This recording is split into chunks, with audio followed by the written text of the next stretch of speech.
Happy Thursday, everyone. Welcome to today's IG Live Ask the Experts.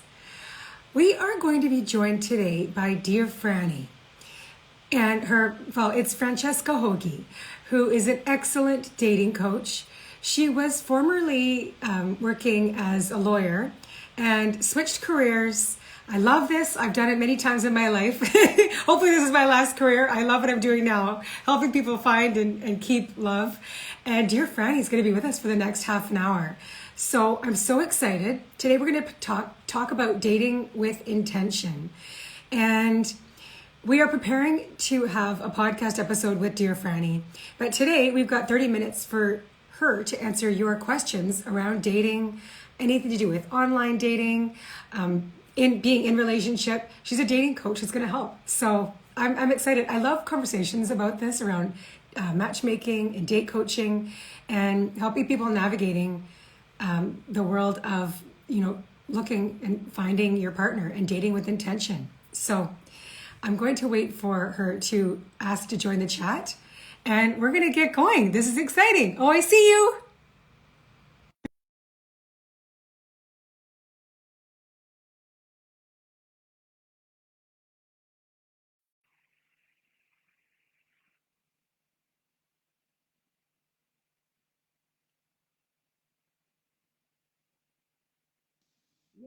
Oh my goodness. Hi, Francesca. Hi, Robin. How are you? I'm wonderful. It's so nice to meet you. You as well. You as well. Thank you so much for having me. I'm excited to answer these questions today. I'm excited too. We have, I just want to say, I heard about you because you were speaking at a conference in Los Angeles last month, I believe it was. Yes. And I had two of our Vanessa Bennett was there. I had people that have come to our In Bloom Summit and I've worked with, and they had reached out and said, we're here, we're loving this event. You have to come next year. And also you need to meet Dear Franny. And I was like, okay. Amazing. So this is how this all came about. And I just want to say, since then, I've been listening to your podcast and I'm excited to read your book that's coming out. Yes. And you're just like awesome to learn from. Like, I just love your approach and you give great advice. So this is good. This is good. I so appreciate the kind words. Yeah. So do you want to just tell people what you're up to and before we get started on the questions? Sure. Yeah. Yeah. So hi everybody. I'm Francesca, aka Dear Franny. And I am a love coach. So I really help people to accelerate and shortcut the more difficult parts of their love journeys. I truly believe that everyone who has a desire in their hearts to have a healthy, committed, romantic partnership, you also have that ability. So I really approach things from like, okay, well, this is definitely possible for you. This is available to you. There's multiple people who I believe that we could all be in a really amazing relationship with. And so I'm very focused on like, how do we clear the obstacles and really just ease this path, because there's so much unnecessary struggle. When I say unnecessary, look, we have to learn lessons. Everything in life is not meant to be, super easy all of the time. But there's so much opportunity, maybe is a better way of putting it, to actually like make your love journey and your dating journey, just to make that so much easier, so much more productive, to feel so much healthier and more aligned and more exciting. And who doesn't want that? I agree. I really like the way you phrase that. It's like we could kind of somehow circumnavigate some of these obstacles. Yes, exactly. Yeah, sure. Yeah. So let's get going. And also your book is coming out soon, which I'm excited to read. Thank you. So tell us about your book. It's called How to Find True Love. Yeah. Right? Unlock romantic flow and create lasting relationships. It's coming out soon. Yes, it'll be out April 8th. So I'm really excited about that. But yeah, the book it's really a holistic approach to love. So from your mindset and how you think about love, to your heart set, so how you feel about love, how you feel about yourself, what your love beliefs are, your soul set, which is your connection to a higher love and to gratitude, intention, faith, serendipity, surrender. And then the final part of the book is skill set. So that's where I talk about the really foundational dating skills that don't just Yep. help in dating, but also just help in life and in love and in the relationships that we're all, always co-creating, because our relationships are not static. That's for sure. Yeah. All right. Well, thank you so much, dear Franny. Here, let's get to these questions because it goes quick. Okay, great. All right. And I'm watching the chat. Those of you that are with us live, thank you for being here. Let's ask dear Franny your questions. This is your opportunity. So the first one is, how can I set clear intentions while dating without putting too much pressure on myself or my dates? This is such a good question, and I think actually it's a great first question because I am all about dating with intention and teaching people how to do that. And but I think I'll try to be short here because we have a lot of questions to get through. But I would say that it's important to understand that your intention for a romantic partnership, you could really think of that as like your high level intention, right? That's at the forefront of your love journey. And so, but as it's sort of like when you put a destination into your GPS, you're not there immediately, right? Like there's steps that you have to go through. There's a journey that you have to navigate.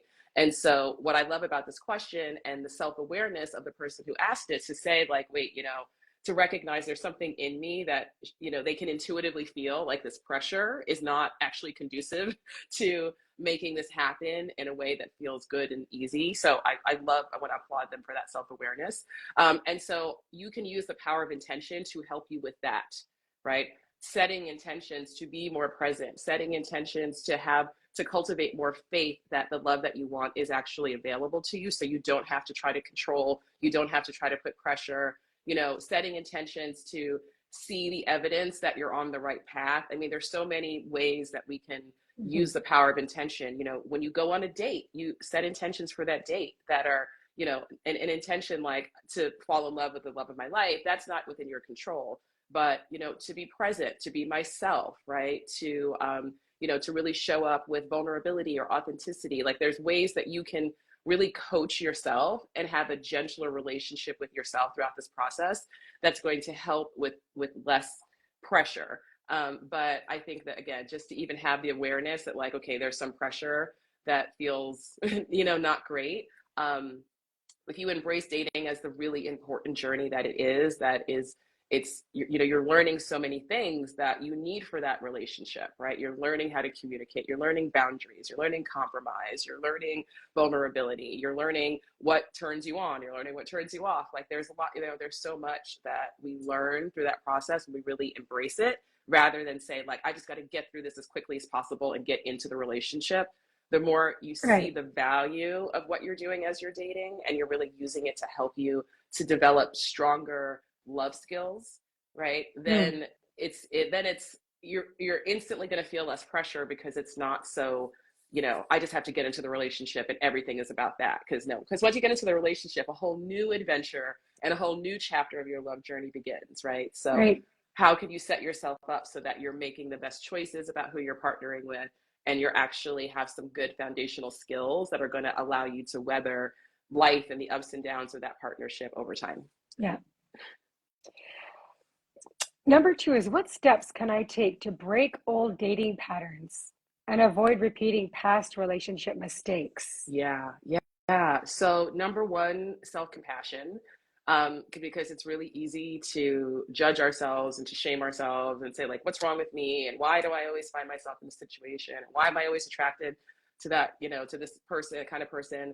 And actually like bring some I call it self-compassionate curiosity, right? So because you are half of the equation, right? In all of your dating patterns, we all have patterns in life, and we are co-creating those patterns.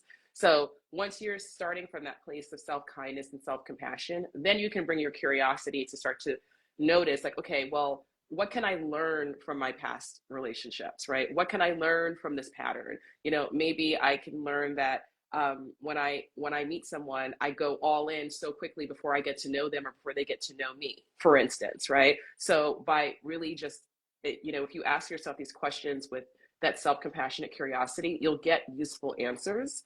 And so then you can use those useful answers to then start to show up differently. And going back to that, power of intention, just even that intention, because you're like, well, I'm only attracted to people who are XYZ, and I know that's not great for me. That's something I hear a lot. So you can start to set an intention to say, well, I actually know that as I grow, my attractions will as well. So I'm going to set an intention to actually find the good and be more open and receptive to people who are available, right? Who do treat me well, who can communicate, who, who don't love bomb me, all those things that, you're kind of diagnosing from your own history.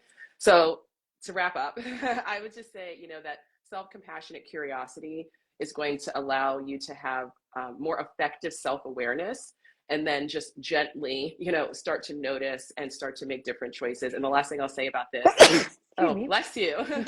The last thing I'll say about this is just to know that you are going to continue to be attracted to the old pattern, because that just has so much energy and momentum. And, that's kind of what the program has been. So don't be surprised, right, when somebody shows up and it's the old pattern again, because you're like, oh, I thought I finally got over, just understand oh, this is actually an opportunity for me to really double down on my intention to actually choose differently. So then make a different choice, and then give yourself so much credit for having done it, because that's how you build more confidence.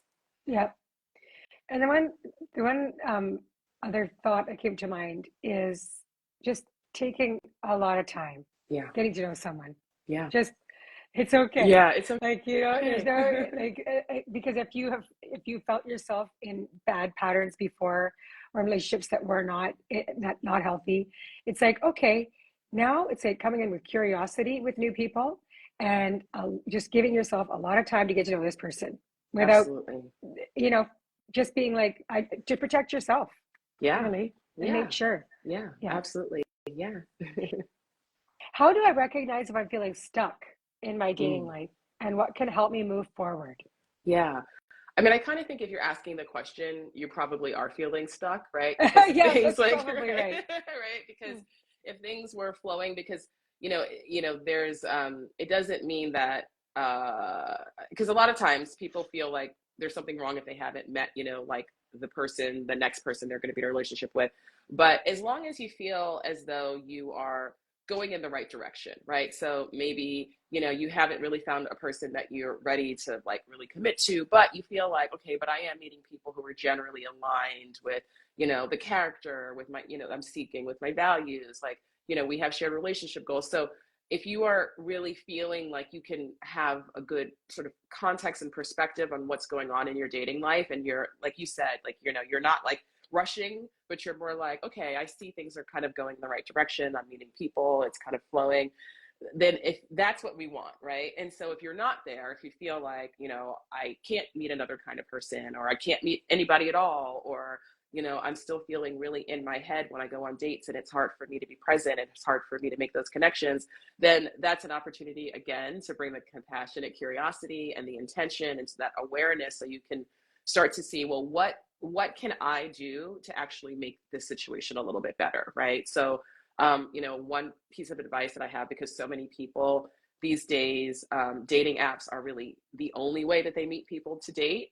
And that can really burn you out, and that can feel like, you're just swiping into the void. So I really encourage everyone to empower yourself to look for opportunities to actually connect in person. I have what I call my meet cute mindset, which is every time I leave the house, I have the potential to meet someone special. And so if you just embrace that, right? And it's because when you meet someone, it's always going to be unexpected. You have no idea. Right. So why not? It's online or in the grocery store, or a million ways you can meet somebody. A million ways. So you don't know, but a lot of people don't have that attitude. They kind of have blinders on, because they have an expectation, oh, I'm only going to meet people in certain contexts, or, but if you can just sort of start to open yourself up to just embracing connection for the sake of connection, paying attention. Am I on my phone all the time when I'm in public? Can I put my phone down? What's my comfort with making eye contact, with smiling, with saying hello, with just starting to get more comfortable with being in the flow of human connection in general? Because then you will eventually, not every person you're going to meet obviously is somebody that you want to date, who's available, all the things. But even if you just I'm going to have a conversation with, this person who's making my coffee, or, with my neighbor in the elevator, or as I'm walking my dog, I'm going to say hello to people. Just these little micro interactions really just start to make you so much more open, to those connections. And then you never know. One day you just like said hi to somebody at the grocery store because you're in the habit of doing that. And then it turns into a conversation, and then it turns into a date. And then maybe you actually fall in love, like that can happen. So yes. Yeah. it It is happens possible. every day. Sure does. Yes. Sure does.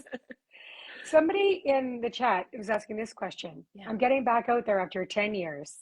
Amazing. I'm committing to nervous system mindfulness this time. Yes.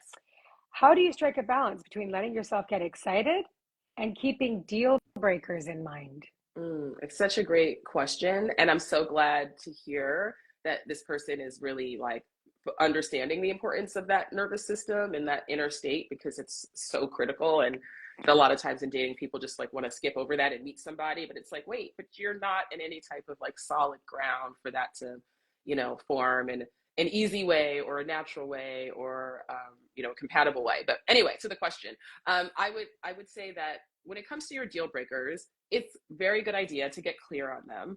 But once you get clear on them, you don't have to kind of keep thinking about them, right? Because it's sort of like, like I think this example that I gave in my book, where it's like, it's not like you have to tell yourself constantly to do things that you're just never going to do, right? Mm-hmm. Like, and so if you've decided that you are never going to date somebody who, I don't know, doesn't believe in monogamy, not to judge people who don't, but if that's a personal deal breaker for you, you don't have to then go on a date and be like, okay, like you don't have to keep reminding yourself because you've already decided, right? So mm-hmm. It's just like, we don't have to tell ourselves like, don't throw yourself on the ground and have a temper tantrum at the airport. Like, you don't have to remind yourself to do that because you're just not going to, right? Mm. So I would just encourage you to like get clarity on what those deal breakers are and just know like, okay, I know what's a deal breaker for me. So now I can be present, right? So as I'm paying attention to my nervous system, I'm breathing. I really encourage people to have like dating self-care practice. Right? So like, what do you need to show up on a date where you are feeling grounded, where you are feeling present, where you are feeling open, and really build that into your dating. So you're just going to feel better, and then your dates will go better, and it'll be easier to meet people who also feel good, and and there's an alignment there. And so I would just encourage you to not worry about dwelling on the deal breakers, just get some clarity on what they are. And then just really focus on being present when you are meeting people and getting to know them. Yeah. And see what feels right and good. Yes, I really like that advice. I just what you said around like setting up the date where it's going to be in an environment where you're going to feel good, right? From the get-go. Yeah. Like I think about that. Like I didn't date very much before I met my partner I'm with now. But I was just like, I am just going to go for walks, like with my dog. And so I'm going, like, it's like a 1 hour commitment, which is not a lot. I'm outside where I love to be. Like, I just love to be in nature. I'm doing something that's like taking care of my dog as well. It's like, and it's just like, I'm not feeling like the stress of sitting across from somebody or like going for dinner or even coffee sometimes feels like too, on with somebody you don't know.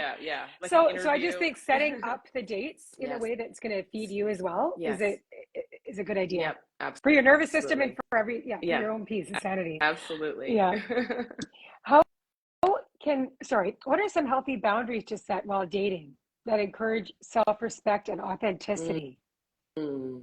Well, I think, everyone has to know for themselves, right? Like where do my boundaries get challenged, or where am I, allowing more than feels good and comfortable? And like, if I really valued myself, maybe I wouldn't. So there's that for kind of more, everybody I think would benefit from having that specific conversation and inquiry with yourself. But in general, I would say that in dating, and it kind of goes to what you were saying about like taking your time. I think one thing that is so easy to happen is when you do meet someone and you are, there is a connection, you are attracted. It's like, now this person, they have full access to you. You're texting all day. You're, spending all this time together. You're like, and I'm not saying to like hold back in a game playing way, but just to like recognize, well, okay, this is amazing that I have this connection. This is exciting. I'm excited to explore it. But am I now also going to turn my whole life upside down for this person who I'm just getting to know?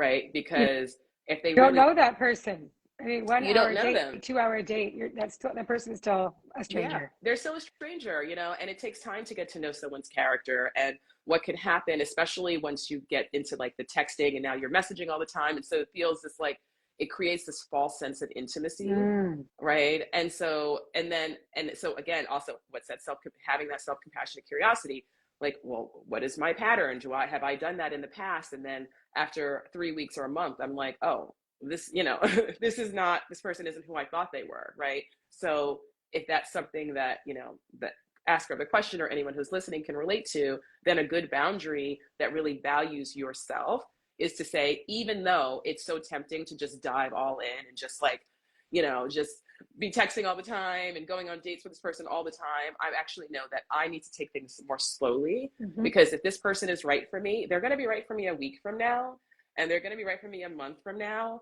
and there's no rush. So, I think that just that timing and the access that you're giving to people you don't know them yet, and you don't know their character, and you don't really know their intentions, that's a good place to look in terms of setting some boundaries. Yeah, I like that. What are some ways to stop pursuing unavailable people? Yeah. And focus on finding healthy connections. Yeah. So, so the good news is that this person realizes that they are the ones who are choosing and pursuing unavailable people, right? And that's really important, because a lot of times people just think like everybody else is unavailable and it has nothing to do with me, versus recognizing that you are half of the pattern, right? So bringing that curiosity. So good on you, questioner, for having that awareness. But the way to do it is to start making different choices. And since this person is asking the question, clearly, they're having some difficulty, or they could use some help with that. And it really, for me, this all comes back to your relationship with yourself. And so how kind are you to yourself? How loving are you to yourself? How much do you give yourself credit? How much do you extend compassion to yourself? Because if we are not in the habit internally of just like normalizing loving behavior, right? And like we're not emotionally available to ourselves. So if you're avoiding your own emotions, if you're shaming yourself for how you feel, if you're doing everything to keep yourself from feeling your feelings, then it is then going to be a natural fit for you to be with somebody else who is, quote, unavailable, because you are too, right? In that way. So again, self-compassion, always starting there, but it's like, okay, how can I actually start to be more available to myself? Even in practical ways of how can I have more self-care?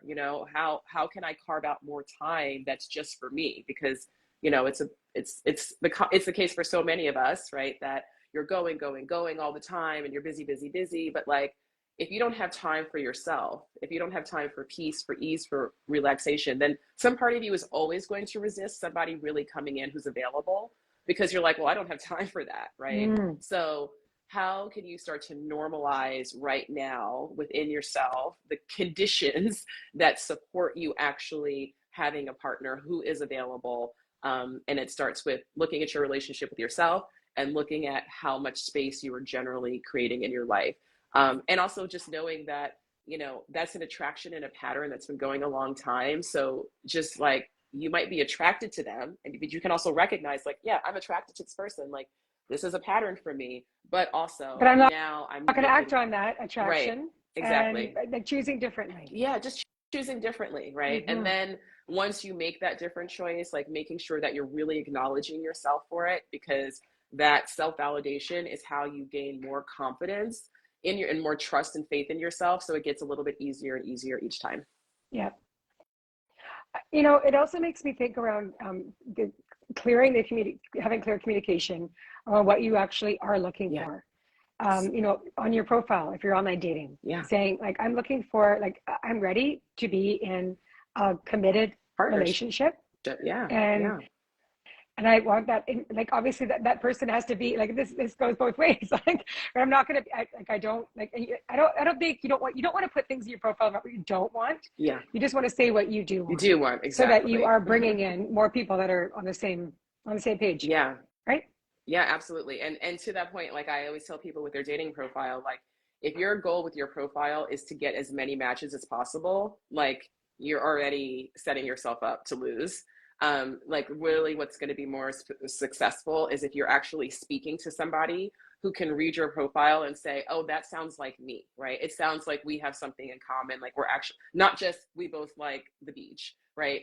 But like actually in Right. terms of being on the same page. And I think a lot of people will show me their dating profiles and they'll tell me they're looking for something really serious. And I'm like, this is indistinguishable from somebody who's looking for casual hookups. So Mm-hmm. right there is a problem, right? Yes. So having that vulnerability to just, because it is a little vulnerable and it can feel a little scary and a little awkward to be like, yeah, I'm actually looking for something serious, right? Like I'm at a point in my life where I am ready for that. And are you? And it's not, are you because I decided I want to marry you, because I don't even know you yet. It's just like, Let's just start just there, let's just right? start. If I Are was you? going to buy a house, right, I would just be like, hey, is this house for sale? Before I start touring it and measuring for the drapes, like I don't know That's when a I want to buy really good it. analogy. I like it. I like it a lot. Yeah. So, what are some practical ways to create deeper connections and real life interactions beyond small talk? I love this question because I hate small talk.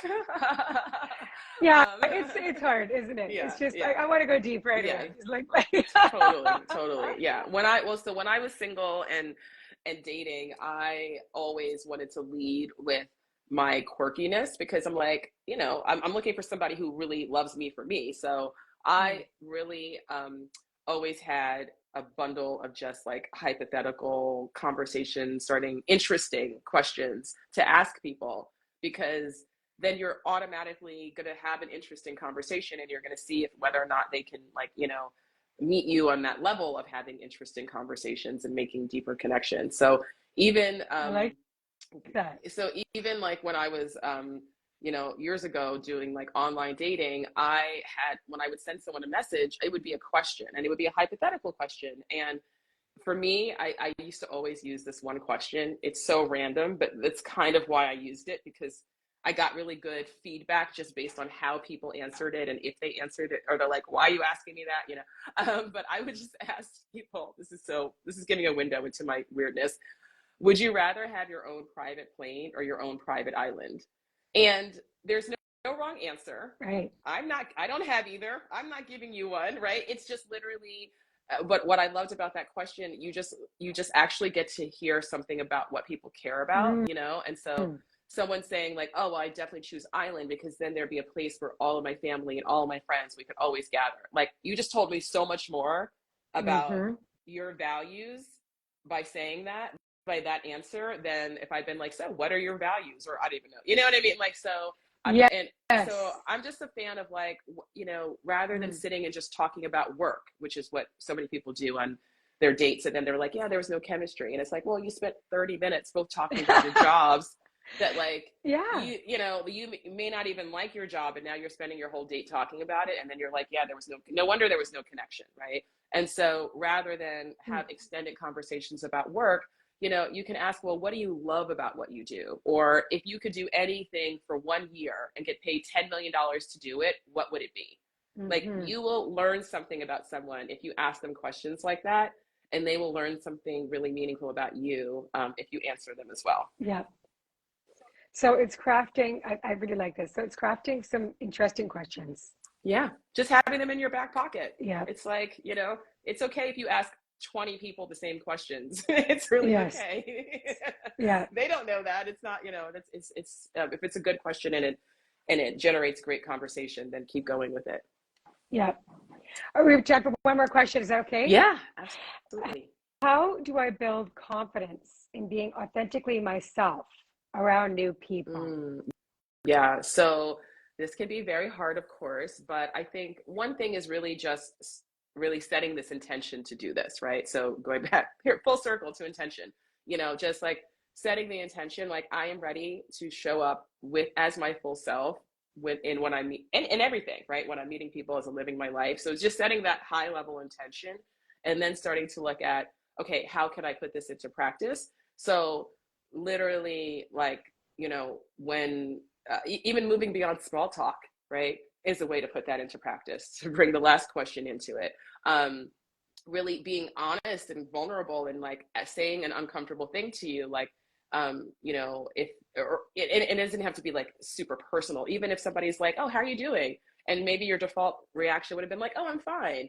But maybe you're actually doing amazing because something really exciting happened that day, or, and so like tell them that, right? Or maybe you're having kind of a rough day, but you're hoping it gets better. So like tell them that. So just really starting to notice the ways in which you're holding yourself back from being your authentic self is really where you're going to see the opportunities to do something differently.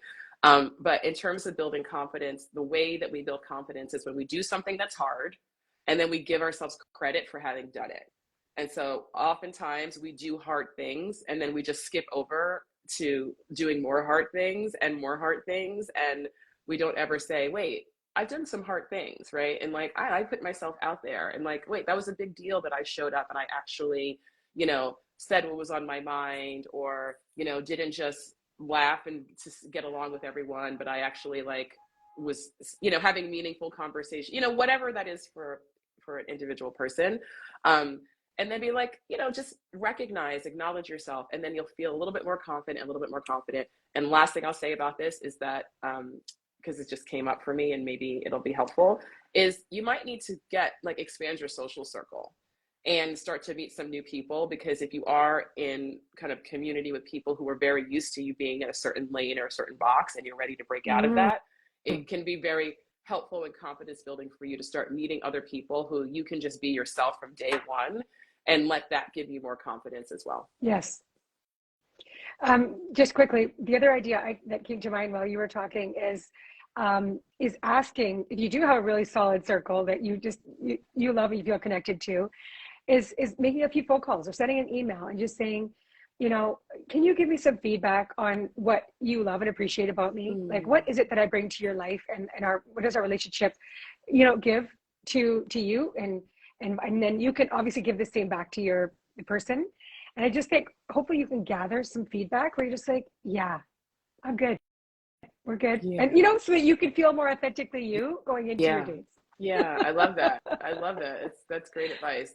That's great advice. And also I think just another thing just to add is this is just a reminder that like, we are here to be our authentic selves, right? Like, so part of it is like, okay, even though this might feel hard, even though this might feel scary, like, this is kind of the whole point. Like, who else am I supposed to be? If not me, right? So I think just even embracing that, because I think that's something that helps me a lot, where I'm just like, I don't have the energy to try to be someone else. So like, it's just easier actually, to just let myself be myself. And that's how you find the people who are right for you, by the way, right? Because if you're connecting with people, or people are falling in love with you, but they don't actually know who you really are, then that's not a true, authentic connection. And that's what we all deserve. And that's what's available to all of us. So I just want to encourage everyone to know that like the one of a kind miracle that you are is amazing. And it's like your whole purpose for being on this planet. So please be yourself, because that's what we need. That's right. That is what we need. Yeah. Well, thank you, dear Francesca Hogi, for being with us today. And I can't wait to read your book in April and have you on the podcast and just continue to listen to your podcast, Dear Franny. Thank you so much, Robin. This has been great. I really appreciate it. Thank you, everyone. Have a great afternoon. Bye.